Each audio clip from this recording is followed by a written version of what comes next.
श्री राधा वल्लभ श्री हरिवंश। आज हमारे श्रीमद् भागवत का 128वां पाठ है, जिसमें कि दक्ष के द्वारा भगवान की स्तुति और भगवान का प्रादुर्भाव। राजा परीक्षित ने पूछा, भगवान आपके संक्षेप से तीसरे स्कंद में इस बात का वर्णन किया कि स्वयंभू मनवंतर में देवता, असुर, मनुष्य, सर्प और पशु पक्षी आदि की सृष्टि कैसे हुई। अब मैं उसी का विस्तार जानना चाहता हूँ। प्रकृति आदि कारणों के भी परम कारण भगवान अपनी जिस शक्ति से जिस प्रकार उसके बाद की सृष्टि करते हैं, उसे जानने की भी मेरी इच्छा है। सूत जी कहते हैं, सौनकादि ऋषियों, परम योगी व्यास नंदन श्री सुखदेव जी ने राजर्षि परीक्षित का यह सुंदर प्रश्न सुनकर उनका अभिनंदन किया और इस प्रकार कहा। श्री सुखदेव जी कहते हैं, राजन, प्राचीन वरही के 10 लड़के जिनका नाम प्रचेता था, जब समुद्र से बाहर निकले तब उन्होंने देखा कि हमारे पिता के निवृत्ति परायण हो जाने से सारी पृथ्वी पेड़ों से घिर गई है। उन्हें वृक्षों पर बड़ा क्रोध आया। उनके तपोबल ने तो मानो क्रोध की आग में आहुति ही लगा दी। बस उन्होंने वृक्षों को जला डालने के लिए अपने मुख से वायु और अग्नि की सृष्टि की।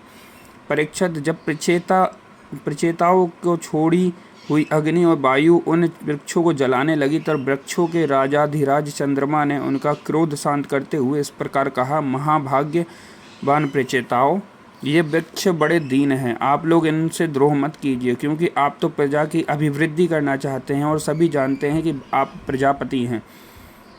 महात्मा प्रचेताओं, प्रजापतियों के अधिपति अविनाशी भगवान श्री हरि ने संपूर्ण वनस्पतियों और औषधियों को प्रजा के हितार्थ और उनके खान पान के लिए बनाया है।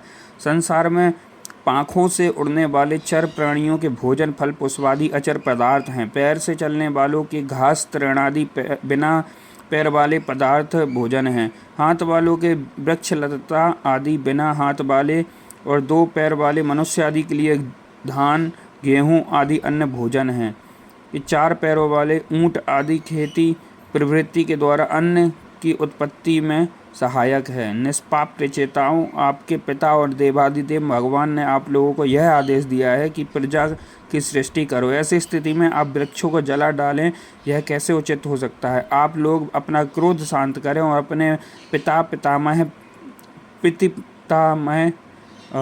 पितामह आदि के द्वारा सेवित सत्पुरुषों के मार्ग का अनुसरण करें। जैसे माँ बाप बालकों की, पलकों नेत्रों की, पत्नी की, पति पत्नी की, गृहस्थ भिक्षुकों की और ज्ञानी अज्ञानियों की रक्षा करते हैं और उनका हित चाहते हैं, वैसे ही प्रजा की रक्षा और हित का उत्तरदायी राजा होता है। प्रचेताओं, समस्त प्राणियों के हृदय में सर्वशक्तिमान भगवान आत्मा के रूप में विराजमान है, इसलिए आप लोग सभी को भगवान का निवास स्थान समझें। यदि आप ऐसा करेंगे तो भगवान को प्रसन्न कर लेंगे। जो पुरुष हृदय के उबलते हुए भयंकर क्रोध के आत्म विचार के द्वारा शरीर में ही शांत कर लेता है, बाहर नहीं निकलने देता, वह काल क्रम से तीनों गुणों पर विजय प्राप्त कर लेता है। प्रचेताओं, इन दीनहीन वृक्षों को और ना जलाइए। जो कुछ बच रहे हैं उनकी रक्षा कीजिए, इससे आपका भी कल्याण होगा। इस श्रेष्ठ कन्या का पालन इन वृक्षों ने ही किया है, इसे आप लोग पत्नी के रूप में स्वीकार कीजिए। परीक्षित, वनस्पतियों के राजा चंद्रमा ने प्रचेताओं के इस प्रकार समझा बुझाकर उन्हें प्रेमलोचा अप्सरा की सुंदरी कन्या दे दी और वहां से चले गए। प्रचेताओं ने धर्मानुसार उसका अनुसरण किया। उन्हीं प्रचेताओं के द्वारा उस कन्या के गर्भ से प्राचेतस दक्ष की उत्पत्ति हुई। फिर दक्ष की प्रजा सृष्टि से तीनों लोग भर गए। इनका अपनी पुत्रियों पर बड़ा प्रेम था। इन्होंने जिस प्रकार अपने संकल्प और वीर से विविध प्राणियों की सृष्टि की, वह मैं सुनाता हूँ, तुम सावधान होकर सुनो। परीक्षित, पहले प्रजापति दक्ष ने जल, थल और आकाश में रहने वाले देवता, असुर और मनुष्य आदि प्रजा की सृष्टि अपने संकल्प से ही की। जब उन्होंने देखा कि वह सृष्टि बढ़ नहीं रही है, तब उन्होंने विंध्याचल के निकटवर्ती पर्वतों में जाकर बड़ी घोर तपस्या की। वहाँ एक अत्यंत श्रेष्ठ तीर्थ है, उसका नाम अधमर्षण, वह सारे पापों को धो बहाता है। प्रजापति दक्ष उस तीर्थ में त्रिकाल स्नान करते और तपस्या के द्वारा भगवान की आराधना करते थे। प्रजापति दक्ष ने इंद्रियातीत भगवान की हंस गुहा नामक स्त्रोत से स्तुति की थी। उसी से भगवान उन पर प्रसन्न हुए थे। मैं तुम्हें वह स्तुति सुनाता हूँ। दक्ष प्रजापति ने इस प्रकार स्तुति की, भगवान आपकी अनुभूति, आपकी चित्त शक्ति अमोघ है। आप जीव और प्रकृति से परे हैं, उनके नियंता और उन्हें सत्ता स्फूर्ति देने वाले हैं। जिन जीवों ने त्रिगुणमयी सृष्टि को ही वास्तविक सत्य समझ रखा है, वे आपके स्वरूप का साक्षात्कार नहीं कर सके हैं, क्योंकि आप तक किसी भी प्रमाण की पहुँच नहीं है। आपकी कोई अवधि, कोई सीमा नहीं है। आप स्वयं प्रकाश और परात्पर हैं। मैं आपको नमस्कार करता हूँ। यूँ तो जीव और ईश्वर एक दूसरे के सखा हैं तथा इसी शरीर में इकट्ठे ही निवास करते हैं, परंतु जीव सर्वशक्तिमान आपके सांख्य भाव को नहीं जानते। ठीक वैसे ही जैसे रूप, रस, गंध आदि विषय अपने प्रकाशित करने वाली नेत्र, घ्राण आदि इंद्रियां, वृत्तियों को नहीं जानते, क्योंकि आप जीव और जगत के दृष्टा हैं, दृश्य नहीं।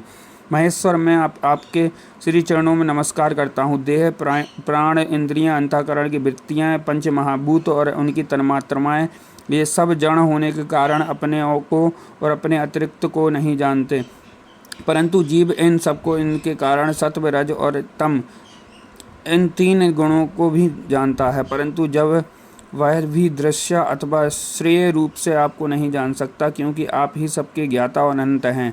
इसलिए प्रभु, मैं तो केवल आपकी स्तुति करता हूँ। जब समाधि काल में प्रमाण, विकल्प और विपर्य रूप विविध ज्ञान और स्मरण शक्ति का लोप हो जाने से इस नाम रूपात्मक जगत का निरूपण करने वाला मन उपरत हो जाता है, उस समय बिना मन के भी केवल सच्चिदानंदमयी अपनी स्वरूप स्थिति के द्वारा आप प्रकाशित होते रहते हैं। प्रभु, आप शुद्ध हैं और शुद्ध हृदय मंदिर ही आपका निवास स्थान है। आपको मेरा नमस्कार है। जैसे याज्ञिक लोग काष्ठ में छिपे हुए अग्नि को सामीधनी नाम के 15 मंत्रों के द्वारा प्रकट करते हैं, वैसे ही ज्ञानी पुरुष अपनी 27 शक्तियों के भीतर गूढ़ भाव से छिपे हुए आपको अपनी शुद्ध बुद्धि के द्वारा हृदय में ही ढूंढ निकालते हैं। जगत में जितनी भिन्नताएं देख पड़ती हैं, वे सब माया की ही हैं। माया का निषेध कर देने पर केवल परम सुख के साक्षात्कार स्वरूप आप ही अविशेष रहते हैं, परंतु जब विचार करने लगते हैं तब आपके स्वरूप में माया की उपलब्धि निर्वचन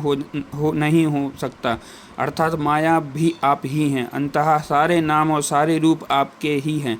प्रभु, आप मुझ पर प्रसन्न होइए, मुझे आत्म प्रसाद से पूर्ण कर दीजिए। प्रभु, जो कुछ वाणी से कहा जाता है अथवा जो कुछ मन, बुद्धि और इंद्रियों से ग्रहण किया जाता है, वह आपका स्वरूप नहीं है, क्योंकि वह तो गुण रूप है और आप गुणों की उत्पत्ति और प्रलय के अधिष्ठान हैं।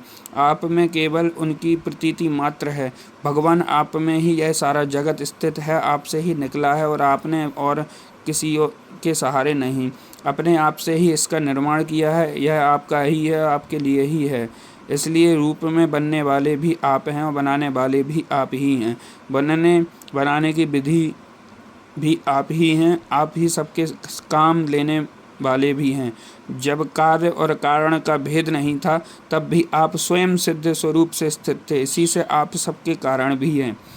सच्ची बात तो यह है कि आप जीव जगत के भेद और स्वगत भेद से सर्वथा रहित एक द्वितीय आप स्वयं ब्रह्म हैं। आप मुझ पर प्रसन्न हो।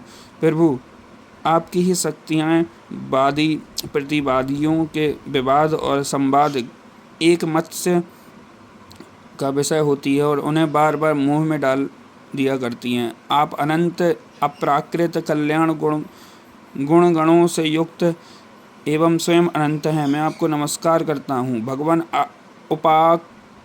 उपासक लोग कहते हैं कि हमारे प्रभु हस्त पदादि से युक्त साकार विग्रह हैं, और सांख्यवादी कहते हैं कि भगवान हस्त पदादि विग्रह से रहित निराकार हैं।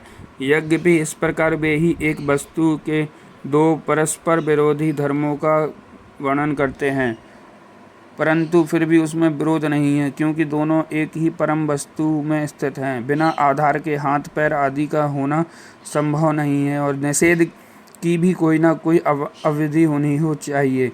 आप वहीं आधार और निषेध की अवधि हैं, इसलिए आप साकार निराकार दोनों से ही अविरुद्ध परम ब्रह्म हैं। आप अनंत हैं। आपका ना तो कोई प्राकृतिक नाम है, ना कोई प्राकृतिक रूप, फिर भी जो आपके चरण कमलों का भजन करते हैं उन पर अनुग्रह करने के लिए आप अनेक रूपों से प्रकट होकर अनेकों लीलाएं करते हैं तथा उन उन रूपों और लीलाओं के अनुसार अनेकों नाम धारण कर लेते हैं। परमात्मन, आप मुझ पर कृपा प्रसाद कीजिए। लोगों की उपासनाएं प्रायः साधारण कोटि की होती हैं, अंततः आप सबके हृदय में रहकर उनकी भावना के अनुसार भिन्न भिन्न देवताओं के रूप में प्रतीत होती रहती है।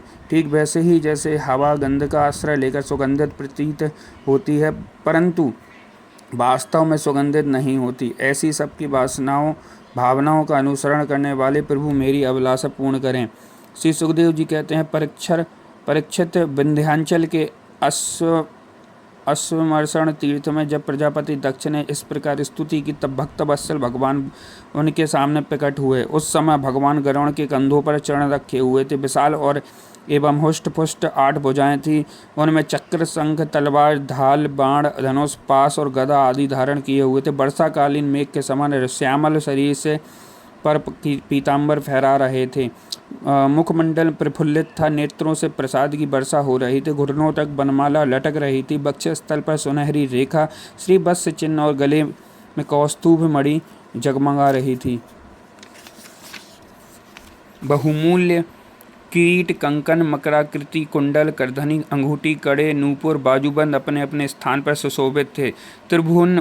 त्रिभुवनपति भगवान ने त्रिलोक के विमोहन रूप धारण कर रखा था। नारद, नंद, सुनंद आदि पार्षद उनके चारों ओर खड़े थे।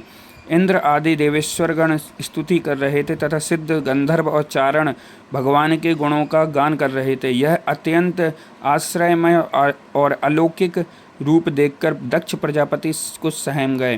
प्रजापति दक्ष ने आनंद से भरकर भगवान के चरणों में साष्टांग प्रणाम किया। जैसे झरनों के जल से नदियां भर जाती हैं, वैसे ही परमानंद के उद्रेक से उनकी एक एक इंद्रियां भर गईं और आनंद परवश हो जाने के कारण वे कुछ बोल न सके। परीक्षित प्रजापति दक्ष अत्यंत नम्रता से झुककर भगवान के सामने खड़े हो गए। भगवान सबके हृदय की बात जानते ही हैं। उन्होंने दक्ष प्रजापति की भक्ति और प्रजावृद्धि की कामना देखकर उनसे यूँ कहा। भगवान ने कहा, परम भाग्यवान दक्ष, अब तुम्हारी तपस्या सिद्ध हो गई, क्योंकि मुझ पर श्रद्धा करने से तुम्हारे हृदय में मेरे प्रति परम प्रेम भाव का उदय हो गया है। प्रजापति, तुमने इस विश्व की वृद्धि के लिए तपस्या की है, इसलिए मैं तुम पर प्रसन्न हूँ, क्योंकि वह मेरी ही इच्छा है कि जगत के समस्त प्राणी अभिवृद्धि और समृद्ध हो। ब्रह्मा, शंकर और तुम्हारे जैसे प्रजापति, स्वयंभू आदि, मनु तथा इंद्रादि देवेश्वर, ये सब मेरी विभूतियाँ और सभी प्राणियों की अभिवृद्धि करने वाले हैं। ब्राह्मण तपस्या मेरा हृदय है, विद्या शरीर है, कर्म आकृति है, यह अंग है, धर्म मन है और देवता प्राण हैं। जब यह सृष्टि नहीं थी तब केवल मैं ही था, और वह भी निष्क्रिय रूप में। बाहर भीतर कहीं भी कुछ और ना था, ना तो कोई दृष्टा था ना दृश्य। मैं केवल ज्ञान स्वरूप और अव्यक्त था। ऐसा समझ लो मानो सब और सुषुप्ति ही सुषुप्ति छा रही थी। प्रिय दक्ष, मैं अनंत गुणों का आधार एवं अनंत हूँ। जब गुणमयी माया के क्षोभ से यह ब्रह्मांड शरीर प्रकट हुआ तब इसमें अयोनिज आदि पुरुष ब्रह्म उत्पन्न हुए।